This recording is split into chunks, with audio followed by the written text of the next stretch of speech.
living longer, living healthier, living better than ever before.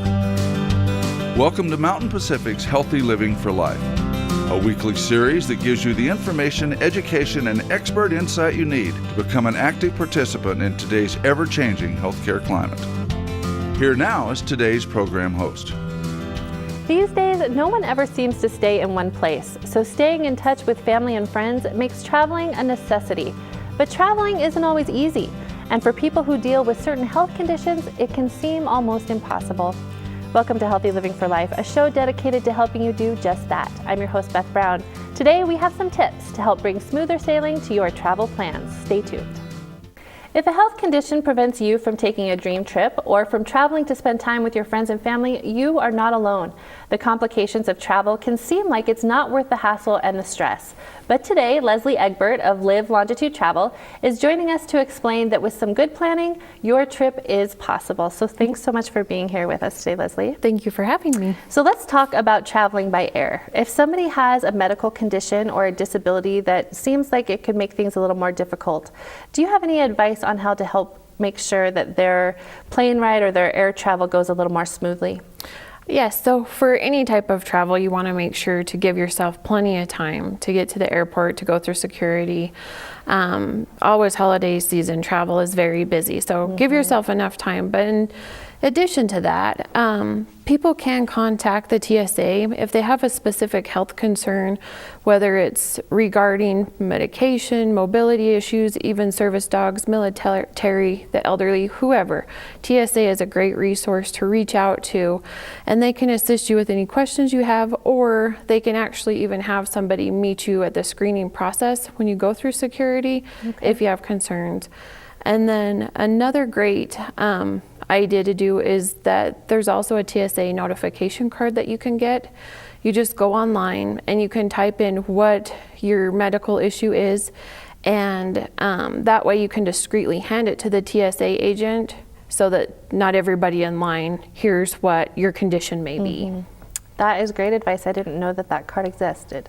So you mentioned 2 medications. Can we talk a little bit more about that? Do you have advice for folks if they're traveling with their medications? Sure. So medications can go in any form. So if you have liquid medications, they're not subject to the 3.4 ounce rule. Okay. And you just want to make sure that you separate it from the rest of your luggage. If you're doing a carry-on only, make sure you have it separated out so that it's not with your quart-sized bag. And then also you're going to want to make sure you have a list of your medications in case you need to provide proof. Smart. Okay. And what about that carry-on bag then? You talked a little bit about that. Any other tips about what to think of when you're using a carry-on? So for carry-ons, definitely always include all of your medication that you may need for your trip. Okay. Just in case anymore, especially holiday peak times, we have a lot of people traveling. So you don't want to have your medication be lost or delayed, and due to a flight delay, maybe you make it, maybe your bag does not. It might not necessarily be lost, but it's lagging behind when you arrive. So you definitely want to make sure that you keep all of that information and all of your medication in your carry-on, as well as an extra change of clothes and any other necessities that you may need. Okay, great, perfect. Those are good tips. So what about going through security? You talked about having the card for TSA, but any other tips as far as if you need a little extra time or some help? Do you have some advice there? So as I had mentioned before, you can contact TSA, and there's a line called TSA Cares that you can call into, and they can help you with the screening process, but they don't talk to the airline. So if you need extra help at the gate, you need a motor cart or wheelchair assistant, you need to contact the airline directly, because even though you may contact TSA and they will help you with the screening process, you can get somebody there from TSA to help you for extra assistance. They don't talk to the airline. So you need to do that separately. Okay. Let's switch gears now and talk about traveling by road. So for those folks who have medical conditions, what kind of advice or things they should keep in mind if they are going by car to wherever they're trying to get to? So the same type of rules apply. Give yourself plenty of time. It's a good idea to map out your route so that you know where the rest stops are, any gas stations that you may want to stop at. It's good if you're traveling over, a few hours away, that you stop periodically, stay hydrated, bring snacks, make sure that your car is equipped with the proper tires, you've got it all up to date, maintained, so that you can prevent anything from that happening. And then also make sure you're equipped with warm clothing, snow boots, in case you do break down, that you've got those supplies with you. That's a good tip. So any other advice you would give, especially around holidays or if it's a holiday weekend and the roads or the airports are going to be busy? Just be prepared, and I always say have a good attitude. A good attitude will take you a long way. So be nice to those people, because the gate agents and the people working at the airports are dealing with a lot as well. And if you're nice, it goes a lot further than being upset. And it's also going to be a lot smoother for you if you've, just relax and go with the flow. Yeah, that's great. So we talked already a little bit about the whole traveling by car, and you mentioned tires and snow boots. Any other tips that you would give for driving in the winter, especially? Always map out your road or look at the road conditions. Look at the road report from where you're leaving from to where you're going, to be advised of any road closures or anything that may, delay your trip a little bit or may cause dangerous conditions. You might want to wait and hold off and leave a few hours later or even the next day. Okay, that's smart. And then how about making sure people know how to get to where they're going? Any tips on routes if you're unfamiliar with the roads? Definitely. There's several apps that you can download. People love Google Maps. Yep, for sure. And then also, your car's GPS. I tend to like Google Maps a little bit more. My GPS is sometimes a little off. Right. And then if you're visiting friends or family, talk to them. See what their local advice is. Maybe they know a better road to take or an easier route to get to your destination. Perfect, Leslie. We need to pause here for a quick break. But coming up next, change up in routines. Being up early, long days, and being around a lot of people can lead to feeling run down or even get you sick. What can you do to stay healthy while traveling? We'll talk about that right after this. Don't go away. We'll be right back.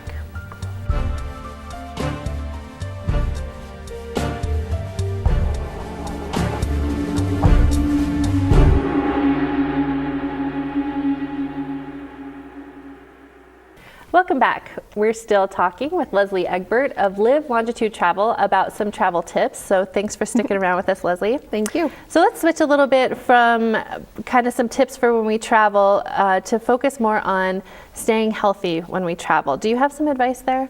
Sure. So whenever we go anywhere and we're always around a lot of people, it's very important to make sure that you're washing your hands regularly, that you're getting enough sleep before you leave, and basic healthcare tips that are going to keep you from getting sick while you're traveling. Okay, and I know jet lag can be an issue for some people. It wears you down and makes you tired, which can put a damper on festivities when you're going to see friends and family. Any tips about how to prevent jet lag or how to get good sleep when you're traveling? So jet lag is really one of those things that if you're hydrated and you stay hydrated, it's going to help you a lot. You're not going to feel those effects nearly as much. So I recommend taking even electrolyte tabs with you that you can add to your water. There's even electrolyte pills that you can take to increase your hydration, but you want to be drinking at least 8 ounces of water every single hour if you're on a 4-hour flight or longer. Wow, okay. So that hydration is really going to help you in the long run. It's going to make you feel a lot better. And then also make sure you're getting plenty of sleep before you go. If you're going overseas, you have a big time change. When you arrive in that country, make sure you stay up to their local bedtime. So don't take a nap when you get there right away. Don't go to sleep. Your body's going to adjust much faster and you're going to feel much better if you can stay up those extra hours and then go to bed at their time, 8, 9 o'clock. You're going to feel a lot better the next day. Okay, that's great. So let's talk a little bit more about traveling abroad, because that can be tricky, right, depending on which country you're going to. Can you talk a little bit about what people need to keep in mind when it comes to their health when they're traveling to a different country? Definitely. So you always want to check any travel advisories before you leave and make sure that you're going to a safe place, that there's nothing that you should be concerned about. And then, of course, talk to your doctor if you need any vaccinations for those areas. There's also the STEP program, which is the Smart Traveler Enrollment Program. You can let the embassy that's closest to where you're traveling know about your trip details. So in the event of an emergency, they're able to locate you easily, and friends and family can locate you as well. And then you'd be surprised how many people don't travel with an international cell phone. They take their iPad, they take their computer. It's really important to be able to have cell phone access so that in case of an emergency, people can reach you, you can reach them. And then also another very important tip that people don't think about a lot is that you need to be aware of the local emergency contact numbers. 911 is not universal. So when you're traveling abroad, you need to know what their emergency numbers are, what facilities you need to locate, and how to ask for help. So many great tips. Is there anything else that you want to make sure folks at home know when it comes to traveling and staying healthy? I keep going back to staying hydrated. Stay hydrated, get enough rest, get enough exercise, eat healthy while you're on vacation. Of course, indulge, because that's part of the fun of traveling is getting to sample the local cuisine, but keep it in moderation so that you're not overdoing it on sugar or anything like that that's going to increase your chances of getting sick. Okay, let's switch gears again now and talk about cruise ship travel. What kind of advice do you have for folks who are going on a cruise? So that's a great question. If we're talking health-wise, I would say, make sure you're sanitizing regularly, washing your hands regularly. There's sanitization stations all over the ship, and they're going to be located in front of any of the restaurants as well. Make sure you're frequently sanitizing your hands. Don't touch your face. But if we're, looking at cruise travel as a whole, then sometimes you do get seasick on board. So you want to think about that before you go. Your best bet is to pick a centrally located cabin, which is a cabin that's going to be located in the middle of the ship. And then, plan accordingly. There's a lot of over-the-counter medications that work great. Acupuncture works really, really well for a lot of people. Okay. Or talk to your doctor about what they may recommend because there's nothing worse than going, planning and going on a cruise and then being sick the entire time. Yeah, that's no fun. So we've talked a lot about physical health. Let's talk a little bit about mental health and things that people can do to make sure that they're taking care of their mind as well as their body. So that's a great question because everybody, well, not everybody, but most people get pretty stressed out when they get ready to travel. It's a little overwhelming. That's a little uncertainty. You're maybe going to some place you've never gone before. Preparation is really key. So the more prepared you are and the more that you are organized, I feel that reduces stress quite a bit. So, leave a copy of your travel documentation with somebody that's not traveling with you. Take passport copies, give one to your traveling partner, stick one somewhere that would not be stolen if your purse was stolen so that you have that information.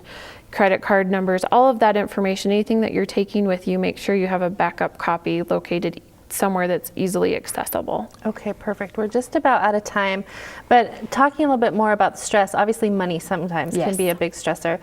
Just a couple tips really quick for folks about saving money for travel. So plan far in advance. There's a lot of great options to help you save money.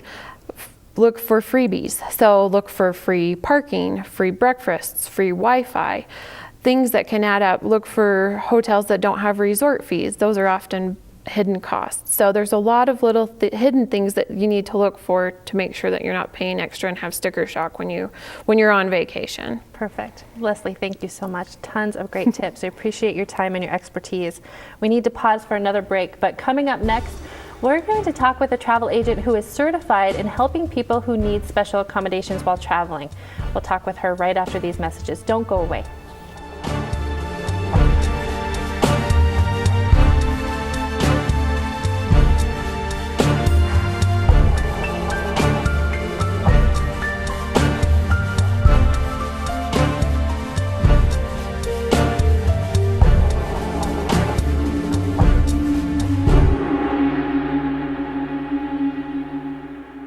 Welcome back. Joining us now is Shannon Wellnell of Cruise Planners, who is here to explain that with some good planning and help from a travel agent, any trip is possible no matter what health condition you have. So thanks so much for being here with us this morning, Shannon. Good morning. Thanks for having me. No, we're glad you're here. So you recently became a certified accessible travel advocate with Special Needs Group. Can you talk a little bit about what that means?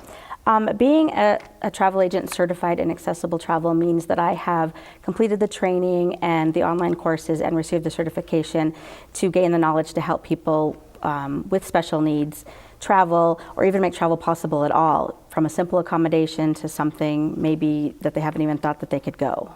That's great. So how does someone like you who's certified in that help somebody with special needs? What do you know, for example, that maybe an average travel agent wouldn't know?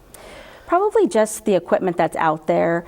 I don't want to say average travel agent, but another travel agent that isn't certified might not realize there's great big wheelchairs with huge wheels that could go on a beach. They might not realize you could rent a hospital bed for a cruise ship. Just things like that that aren't common knowledge, further out than wheelchairs. Okay, that's great. I didn't know that either. So how would you go about finding a travel agent that has that sort of certification? So I have the logo showing I'm certified on my email like this, but there's a website called Special Needs at Sea, and you go on that website. On the left side of the website, you look for this logo, you click on it, put in your zip code, and it'll list all the travel agents in your area who are certified. That's great. So let's talk then about some of the things that maybe a travel agent who's certified can help a person with. And if we could, let's start with air. So if someone has a medical condition or a disability that makes getting around a little more complicated, how can a travel agent like you who is certified help that person plan so that their air travel might go a little more smoothly? First of all, get help. There's no reason to do it alone when there are qualified travel agents out there to help you for free. A lot of people don't know that most travel agents don't charge for our services. We get commissions from whatever vendors we book. That's how we make our money. So we're not charging you anymore. So please reach out and ask for help, definitely. If you just need a little assistance around an airport, wheelchairs can be requested to and from the gates that can be waiting for you right outside the aircraft.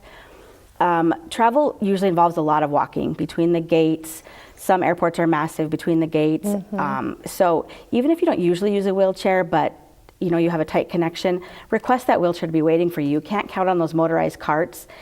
You can't request those. They kind of come and go willy-nilly. If there's one there, great, but they're not something that you can rely on. So if you think you might need a wheelchair, go ahead and request it. If you're not comfortable in an airport but don't maybe need a wheelchair, you can request a meet and assist service. So an airline representative will come get you from your gate and help you get to the next gate. So that way they're walking with you and making sure you're comfortable. If the airline steps are hard for you to navigate, some of the smaller airports, we have to use stairs to get on the aircraft. If that doesn't work for you, be sure to tell somebody that you need a ramp so you can walk up the ramp. It makes it a little easier. If you're completely wheelchair bound, an aisle chair can be requested. So then you're transferred from your wheelchair to the aisle chair, which will fit down the narrow aisle of the aircraft, and then you can be transferred into your aircraft seat. Okay. So really, no matter what the accommodation, it can be done with communication from your travel agent through the airlines. A couple tips that I have if you're traveling, air travel, if you're on Delta and an issue arises at the airport, ask for a red coat.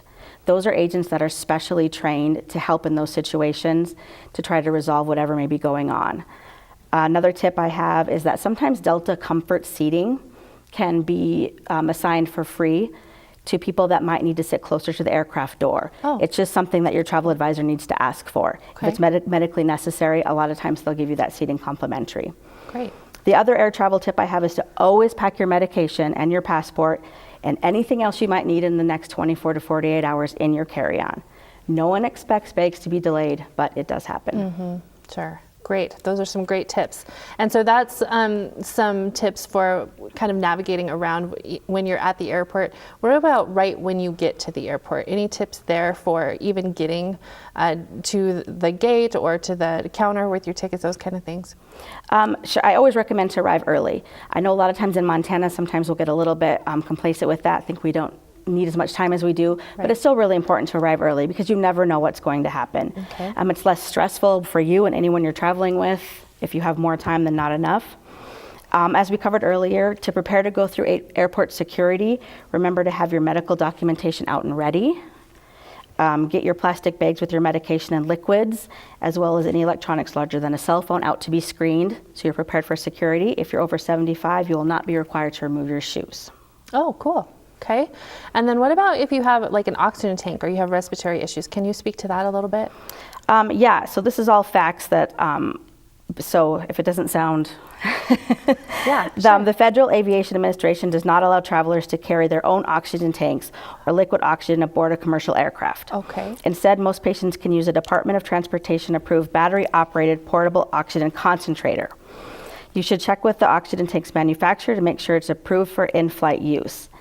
The important thing about that is to, if you go through with that, be sure to tell the TSA that you have that so they're aware of it. More information is better. And tell them if you can disconnect from that oxygen tank during the screening process. So liquid medications, oxygen, a service animal, any documentation like that, be sure to bring a letter from your medical provider that notes these conditions. Okay. The more details you can give to TSA, the better. And another thing to remember is just because you got it through TSA the last time may be easy, don't count on it the next time, because every TSA is just a little bit different. Some are stricter than others. Yeah. So that's something you need to watch out for. Good point. So you've done your travel and now you've gotten to a hotel or resort. How about some tips for that? In the U.S., we're lucky because we have the Americans with Disabilities Act, or the otherwise known as the ADA. So hotels are required to be accessible for wheelchairs. The amount of rooms is based on the total amount of rooms in the hotel. So they have to have at least one accessible room or more, depending on how big their hotel is. Okay. But again, just communicate any hotel-related needs to your travel advisor so that we can make sure that we get you a room that fits the needs that you have. Okay, perfect. Well, that's all the time we have, so we're going to have to stop there. But thanks so much, Shannon, for being here today. And thank you so much for joining us. We hope you'll join us again next week. Until then, stay fit, stay well, and stay healthy for life with Healthy Living for Life. Have a great week.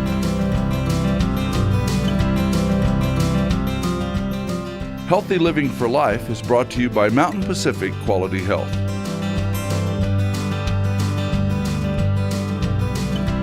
We'd love to hear from you. If you have suggestions for future programs, visit our website at mpqhf.org or call us at 406-443-4020. You can also catch us on YouTube by visiting our website and clicking on the YouTube icon. Special thanks to Fire Tower Coffee House and Roasters. Production facilities provided by Video Express Productions.